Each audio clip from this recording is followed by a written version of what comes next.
पंजाब केसरी और मैं हूं आपके साथ रहमा। ईरान और इजराइल के बीच जंग लगातार जारी है।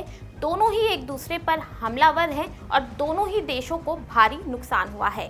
इसी बीच कांग्रेस की पूर्व अध्यक्ष सोनिया गांधी ने एक नामी न्यूज़पेपर में ईरान और इजराइल की जंग पर आर्टिकल लिखा है और उन्होंने ईरान पर इजरायली हमले की निंदा की है। साथ ही उन्होंने ये भी कहा है कि भारत की इस मुद्दे पर चुप्पी काफ़ी चिंताजनक है और परेशान करने वाली है। इस आर्टिकल की क्या क्या प्रमुख बातें हैं, चलिए आपको बताते हैं। इजराइल ने ईरान पर एक तरफा और क्रूर हमला किया है। सोनिया गांधी ने कहा कि 13 जून 2025 को इजराइल ने ईरान की संप्रभुता का उल्लंघन करते हुए एक तरफा हमला किया, जो गैर कानूनी और क्षेत्रीय शांति के लिए खतरनाक है। कांग्रेस ईरान में हो रही इन हमलों की निंदा करती है, जिनसे क्षेत्रीय और वैश्विक स्तर पर गंभीर अस्थिरता और टकराव बढ़ सकता है। गाजा पर हमले की तरह ये इजरायली ऑपरेशन भी क्रूर और एक तरफा है, जो आम नागरिकों की जान और क्षेत्रीय स्थिरता को पूरी तरह नजरअंदाज करते हुए चलाया गया है। ऐसे कदम सिर्फ अस्थिरता को बढ़ाते हैं और आगे आने वाले समय में बड़े संघर्ष के बीज बोते हैं। ईरान भारत का पुराना दोस्त, जिसने कई मौकों पर साथ दिया। सोनिया गांधी ने लिखा, ईरान भारत का पुराना दोस्त रहा है और दोनों सभ्यताओं के बीच गहरा जुड़ाव है। ईरान ने कई मौके पर भारत का साथ दिया है। 1994 में ईरान ने संयुक्त राष्ट्र में एक प्रस्ताव ब्लॉक करने में मदद की थी, जिसमें जम्मू कश्मीर के मसले पर भारत की आलोचना की गई थी। ईरान के खिलाफ इजरायली कार्रवाई को पूरी तरह पश्चिमी देशों का समर्थन प्राप्त है और कोई जवाबदेह नहीं है। 7 अक्टूबर 2023 को हमास ने इजराइल पर जो हमला किया था, उसकी कांग्रेस ने निंदा की थी, लेकिन साथ ही हम इजराइल की क्रूर कार्रवाई पर चुप नहीं रह सकते हैं। अभी देर नहीं हुई है, भारत को ईरान के समर्थन में बोलना चाहिए। हम मानवीय संकट के समय में नरेंद्र मोदी सरकार ने भारत की 2 स्टेट सॉल्यूशन की प्रतिबद्धता को लगभग पूरी तरह छोड़ दिया है।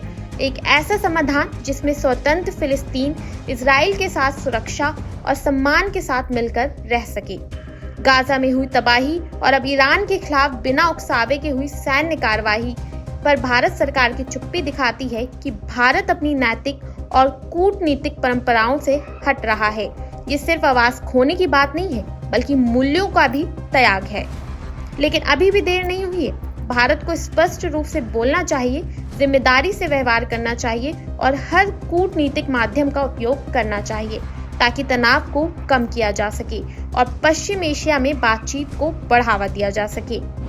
नेतन्याहू की लीडरशिप में इजराइल ने आतंक बढ़ाने का काम किया। सोनिया ने कहा कि इजराइल प्रधानमंत्री बेंजामिन नेतन्याहू की लीडरशिप में इजराइल ने लगातार शांति भंग करने और आतंक को बढ़ावा देने का काम किया है। ये बेहद दुर्भाग्यपूर्ण है।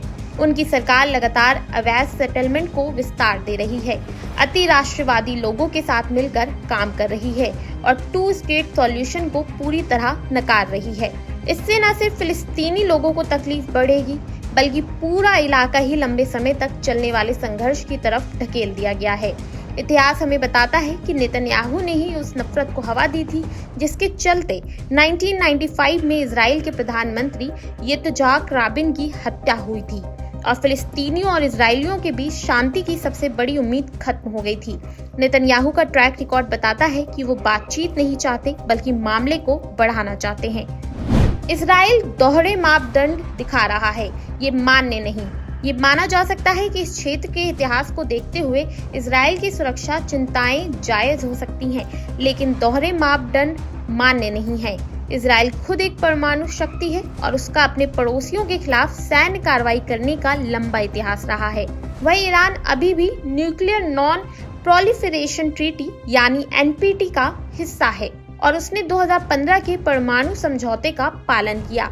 ये समझौता अमेरिका, रूस, चीन, ब्रिटेन, फ्रांस, जर्मनी और यूरोपीय संघ जैसे देशों की निगरानी में हुआ था, लेकिन अमेरिका ने 2018 में इस समझौते को एक तरफा छोड़ दिया, जिससे पूरे क्षेत्र में फिर से तनाव बढ़ गया। इस तनाव का असर भारत पर भी पड़ा है। ईरान पर दोबारा प्रतिबंध लगाए जाने से भारत की प्रमुख रणनीतिक और आर्थिक परियोजनाओं के आगे बढ़ने की क्षमता को सीमित कर दिया है। इन प्रोजेक्ट्स में international north south transport corridor और चाबहार पोर्ट का विकास शामिल है। तो इस इस आर्टिकल में सोनिया गांधी ने बताया कि कैसे ईरान ने भारत के समय समय पर हर मुद्दे पर समर्थन किया है और अब जब ईरान और इजराइल के बीच जंग जारी है, ऐसे में भारत की चुप्पी चिंताजनक है। तो आपकी सोनिया गांधी के इस आर्टिकल पर क्या राय है, हमें कमेंट बॉक्स में कमेंट करके जरूर बताइए और देखते रहिए नवोदय टाइम्स पंजाब केसरी।